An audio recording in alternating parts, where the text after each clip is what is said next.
지난 주일 이어서 말씀드리겠습니다. 하나님께서 너희 말이 내 귀에 들리는 대로 시행하리라 말씀하셨어요. 참으로 무서운 말씀이에요.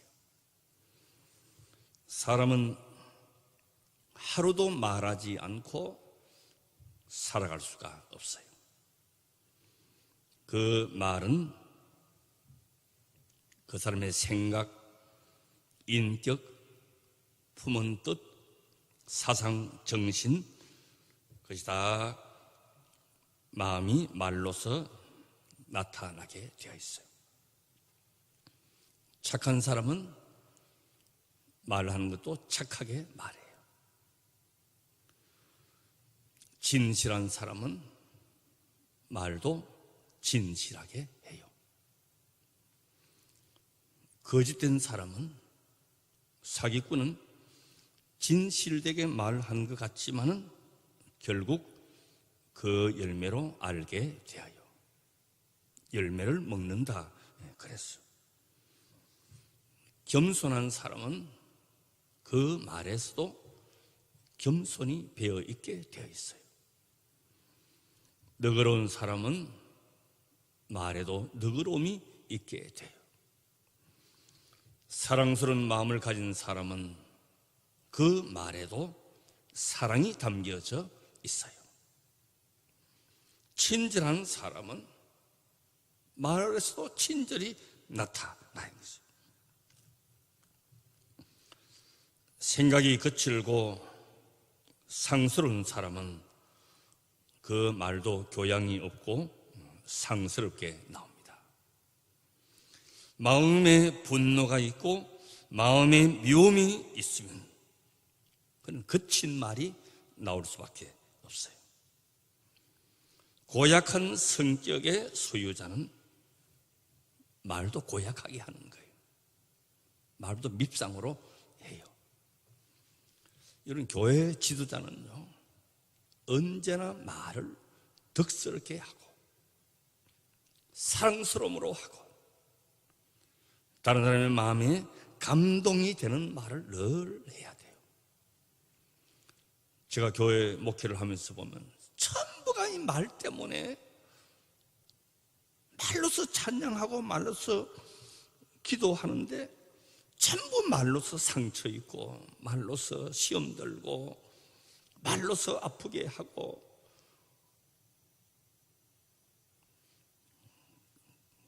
말로서 욕하고 이런 인물이 잘나고 많이 배우고 많이 가졌다고 하더라도 인간이 고상하게 되는 것이 아니에요. 그 사람의 말로서 알 수가 있는 거예요. 물이 깊은지 안 깊은지 어떻게 알아요?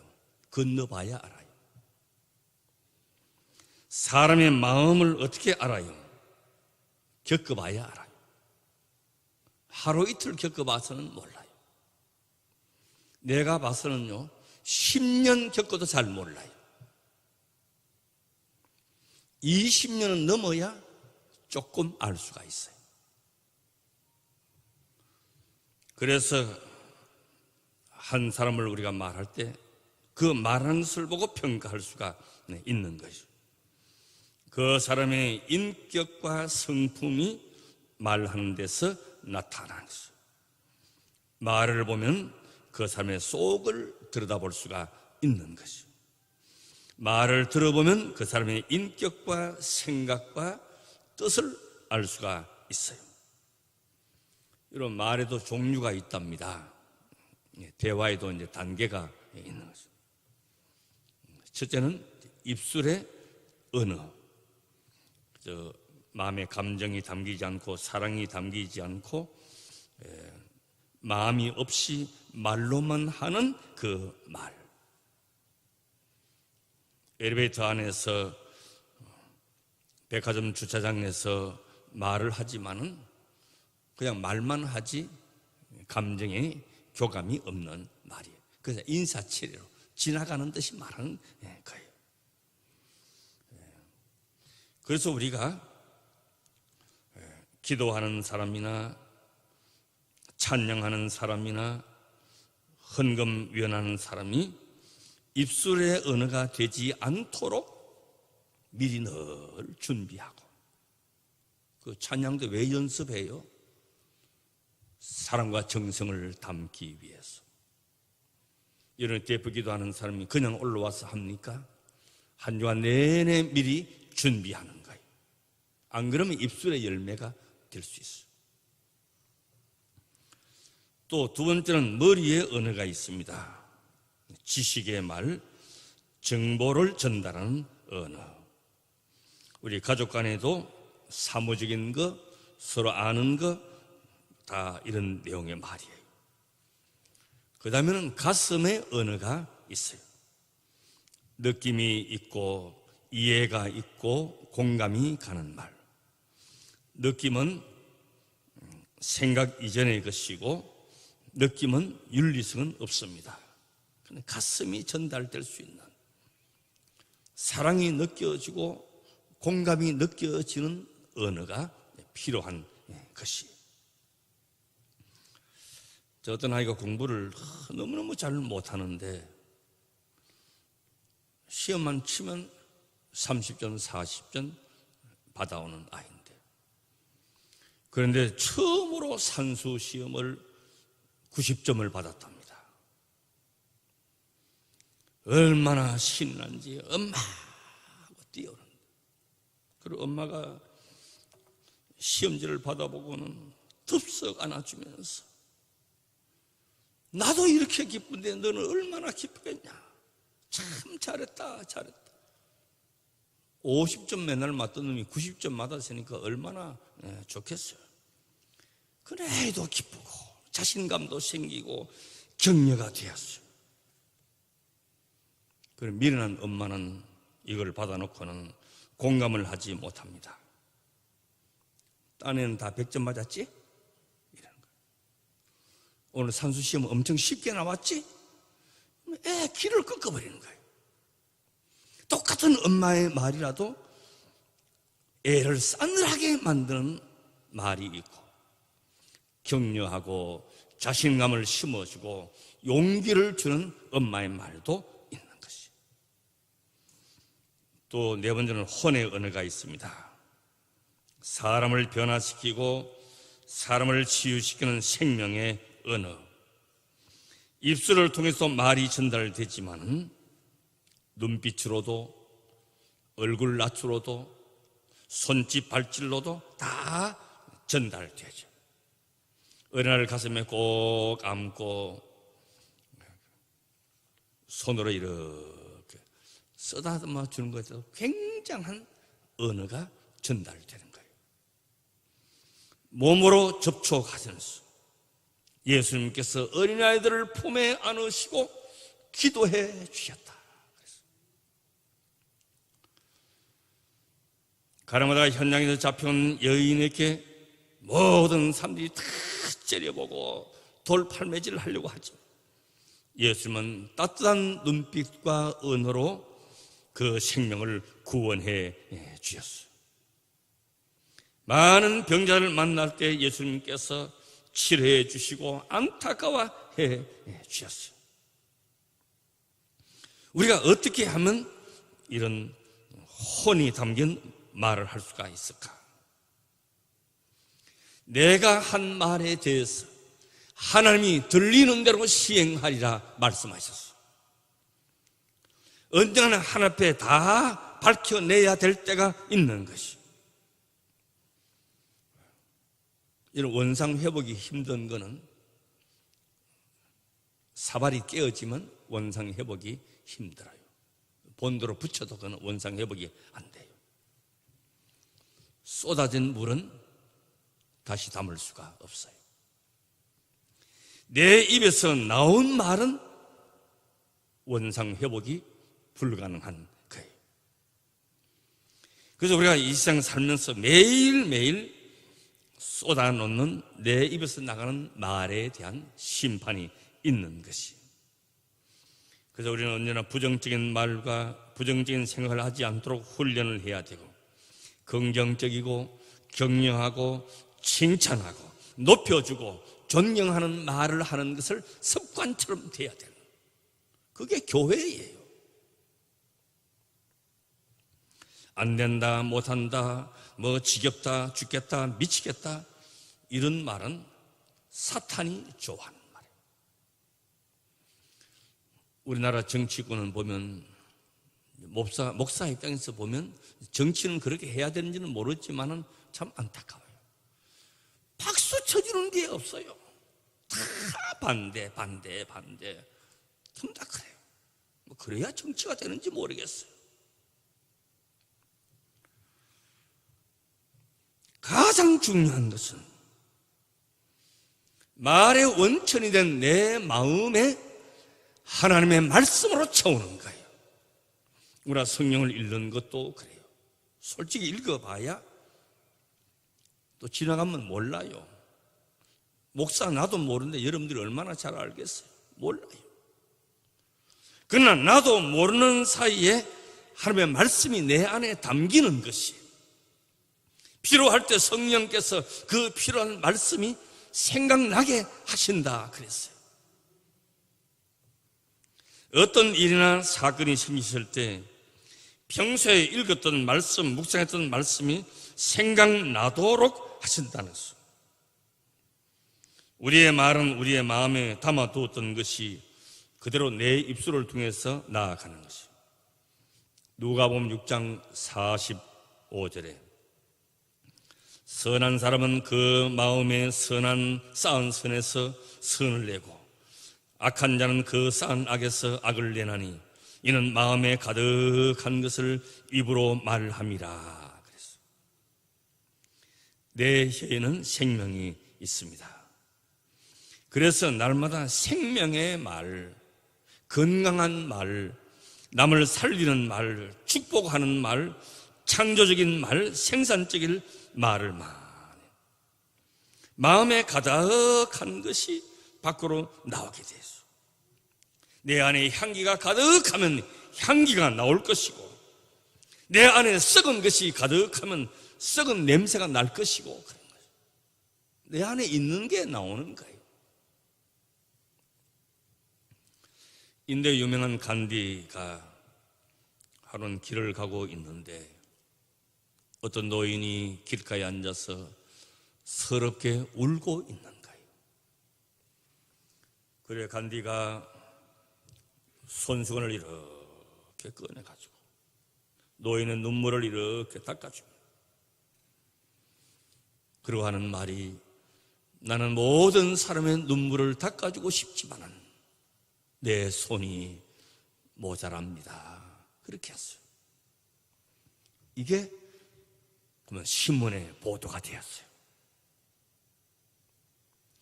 온 인도 국민들의 마음을 사로잡았어요. 마하트마 간디가 인도 백성을 얼마나 사랑하느냐, 이 손수건 한 장으로 다 알게 된 거예요. 온 국민이 존경하는 위대한 인물이 되었어요. 사람은 말 한마디가 얼마나 큰 영향을 끼치는지 몰라요. 믿는 사람도 말하는 것을 보면 그 믿음의 말을 하는 사람이 있고, 어떤 분은 오래 믿는데 말하는 것마다 들어보면 세상 사람들 말만 하는 거예요. 그 믿음의 향기가 나타나지 않는 그런 게 있어요. 말은 사람을 살기도 하고 죽이기도 하고 기쁘기도 하고 슬프기도 하고 화를 나기도 하고 사람을 귀하게 여기기도 하고 멸시하기도 하고 행복하게도 하고 불행하게도 하고, 말 한마디가 남편을 격려하고 힘을 주기도 하지만 말을 잘못하면 속을 뒤집어 놓는 거예요.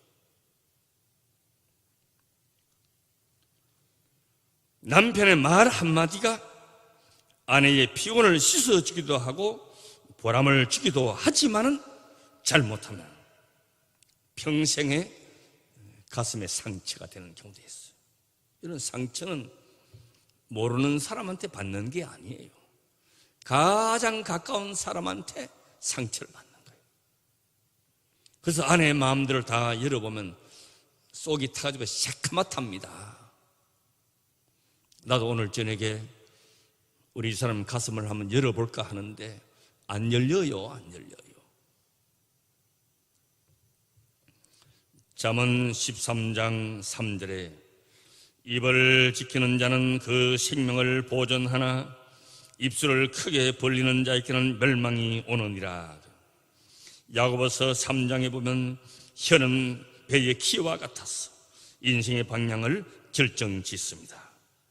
인생길이 말로서 달라질 수가 있다는 거예요. 행복의 길로 갈 수도 있고 불행의 길로 갈 수도 있고 생명의 길로 갈 수도 있고 사망의 길로 갈 수도 있고. 야고보 3장 6절에 혀는 불과 같다 그랬어요. 적은 불씨가 온 산을 다 태우고 적은 불씨가 온 아파트를 다 태우는 것이죠. 옛날에 강원도의 산불이 처음부터 번지는 게 아니에요. 처음에는 적은 불씨가 불을 붙었지만 온 산을 다 태우는 것이죠. 말은 불과 같이 번집니다. 불은 한번 붙기 시작하면요 자꾸 번지는 끌 수가 없게 돼요. 그래서 말이 얼마나 중요하고 얼마나 조심해요. 불이 없으면 사람이 어떻게 살겠어요? 그러면 잘못 다루고 잘못 관리하면 사람도 죽고 재산도 태우는 거예요. 가스가 우리한테 유익해서 주방에서 다 쓰지만 가스가 폭발하면 어떻게 되겠어요? 엄청난 화를 불러일으키는 것이죠. 이건 요즘은 이게 참 지나간 구닥다리 같은 이야기인데 한동안 간 큰 남자 그런 시리즈가 많이 있었잖아요. 이제 모든 남자들이 다 씁쓸하게 되는데 그 간 큰 남자도 등급이 다 매겨져 있다 그래요. 간 큰 남자는 식탁에 앉아가지고 반찬 투정하면 상당히 간 큰 남자라 그래요. 엄청나게 간 큰 남자는 아내 생일도 기억하지 못하고 사는 남자, 엄청나게 간 큰 남자. 아예 간이 배 밖으로 나온 남자는 어떤 남자냐? 어머니 모시고 살자고 하는 남자는 아예 간이 배 밖에 나왔다. 진짜 간이 배 밖에 나온 남자는 애 하나 더 낳자고 하는 사람은 그렇답니다. 그 직장 남자들이 이렇게 해석을 한답니다. 남존여비, 남자라고 하는 존재가 여자에 의해서 비참해진다. 여필 종부, 여자는 필히 남자를 종으로 부려야 된다. 그런 우스갯소리가 있습니다만, 그러나 우리는 서로 격려해야 돼요. 힘을 주고 용기를 주어야 돼요. 서로 칭찬해 줘요. 우리가 부자는 아니지만은 당신같이 이렇게 만나는 것은 큰 행운이고 참 우리가 참 행복하다고 그런 말을 주고받을 수가 있어야 되는 거죠. 그건 오래 살수록 이게 발전해야 되는데 안 좋은 쪽으로 자꾸 발전하는 거예요. 그래서 부부간에도 아주 극렬하게 대립을 하면서 사는 일도 많이 있어요. 서로 위로하고 격려해 주어야 되는 것이. 그래서 자녀를 바라볼 때도 참 당신 닮아서 애가 이렇게 참 똑똑하고 좋다고, 당신만한 사람이 없다고, 아내는 남편은 아내를 격려해야지. 키를 꺾어버리면 가정이 사막과 같이 될 수가 있는 것이죠. 이런 가슴은 칼로만 찔리는 게 아니에요. 말에 찔리는 거예요. 남편의 가슴에, 아내의 가슴에, 자녀의 가슴에, 부모의 가슴에 사랑이 담겨져 있고 보람이 담겨져 있고 지난날 고생했던 걸 생각하면서 기쁨이 담겨져 있어야 되는데 거기다가 또 상처를 입히면 우리가 피차 얼마나 불행하냐는 것이요. 상처는요, 나도 흉터가 남게 됩니다. 슬픔과 분노를 주게 되는 거죠. 그러나 우리는 그래도 희망이 있는 것은 좋은 사람이 많다는 것입니다. 좋은 자녀, 좋은 남편, 좋은 아내, 좋은 자식이 많다는, 불효자식도 있지만은 효도하는 자식이 더 많다는 것이.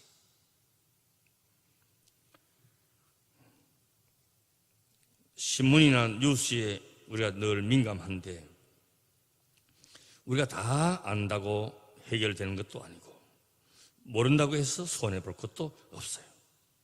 이런 세상 일은 신문에 뭐 이래도 저래도 다 그냥 지나가는 거예요. 그러나 칭찬과 격려가 있는 곳에 보람이 있고 사는 맛이 있고 행복이 있고 거기 기쁨이 있는 것이에요. 그래서 우리는 좋은 말을 골라야 되고 덕을 세우는 말, 긍정적인 말을 하도록 힘써야 돼요. 이런 요셉을 보면 고난 속에 내가 이놈의 형님들 두고 보자 하니까 언젠가는 복수할 것이 있을 것이다. 그런 말 하지 아니었어요. 누명을 쓰고 감옥에 갔어도 억울하다고 몸부림치지 아니었어요. 나중에 형님들이 왔을 때 오히려 형님이 나를 팔아먹은 것은 하나님께서 나를 여기로 먼저 보내가지고 우리 가족도 살리고 백성도 살리라고 그 원한에 사무친 그 일까지도 하나님의 사건으로 보았던 것이. 하나님이 요셉을 이뻐하지 아니하고 복주지 아니할 수가 없는 것이. 다윗도 사울 왕이 그렇게 죽이려고 그러고 그렇게 추리게 했지만 하나님의 기름 부은 종을 내가 어찌 감히 손댈 수 있겠느냐? 하나님의 사건으로 늘 보았어. 하나님이 다윗을 이뻐하지 아니할 수가 없는 것이. 하나님을 사랑하는 자, 그 뜻대로 부르심을 입은 자들에게는 모든 것이 합력하여 선을 이룬다 말씀하셨어요. 그래서 예수 믿는 사람에게는 절망이 없어요. 어떤 상황에서도 부정적인 말이나 절망적인 말을 해서는 안 되는 것이. 왜? 내 등 뒤에 살아계신 하나님이 계시기 때문에 그래요. 합력하여 선을 이룬 하나님이 계시기 때문에 그런 것이. 뭐 아인슈타인 이야기는 뭐 한두 번 들은 거 아니지만 너무 공부도 못하고 엉뚱해 가지고 이 아이는 무엇을 해도 성공할 가능성이 없다. 선생님이 학적부에다 그렇게 기록을 했어요. 이런 선생님이나 부모님은요, 절대로 이런 말 해서는 안 돼요. 뭐 싹수가 노랗다든지 뭐 별 수 있겠냐든지 어디서 이런 게 나왔냐든지 그런 말 해서는 안 되는 거예요. 그런데 아인슈타인의 그 어머니는 달랐어요. 너는 남과 다르다. 엉뚱한 질문을 해도 남이 보지 못하고 생각지도 못하는 것을 너는 하고 있다. 인정해 주었어요. 남과 다른 일을 하려고 하면 남보다 훌륭할 수가 있단다. 나는 너를 믿는다. 하나님이 너를 보내신 것은 큰 뜻을 가지기 위해서다. 늘 그렇게 말해 주었어요. 이 어머니의 이 말이 축복이 되었고 용기가 되어서 20세기 세계 최고의 과학자가 되었어요.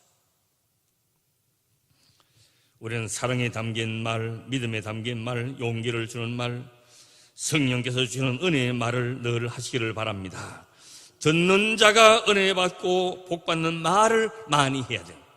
그럼 나도 복 받고 그 사람도 복 받는 것이에요. 오늘 성령의 말씀이 뭐예요? 우리 속담에 있는 것 같이 말이 씨가 된다는 거예요. 사람은 그 씨를 심어서 그 열매를 먹는 거예요. 그 좋은 것을 심어서 좋은 것을 먹어야지 나쁜 걸 먹어서 독이 되는 것을 왜 먹어야 되느냐 말이죠. 아름다운 열매, 선한 열매, 풍성한 말의 열매를 많이 맺어서 하나님께 영광 돌리는 사람, 기쁨과 용기를 주는 성도의 말이 되시기를. 너희 말이 내 귀에 들린 대로 내가 시행하리라.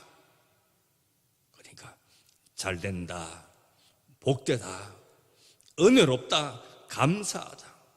부모님 감사해요. 얘들아, 내가 너희들에게 축복한다. 선생님은 제 학생들에게 너희는 잘 될 거야. 그리고 우리 안에 하나님의 말씀으로 가득히 채우는 복된 심령들이 되시기를 주의 이름으로 축원합니다. 아멘. 주님, 은혜의 말, 축복의 말, 사랑의 말, 격려의 말, 너희 말이 내 귀에 들리는 대로 내가 시행하리라 말씀하신 그 말씀이 내 안에 있게 하여 주시옵소서. 말 때문에 남편이 힘을 얻고 아내가 위로받게 하여 주시옵소서. 예수님의 말씀이 온 백성들을 살리고 구원한 것과 같은 말이 우리 입술에도 담겨져 있게 하여 주시옵소서. 예수님의 이름으로 기도드리옵나이다.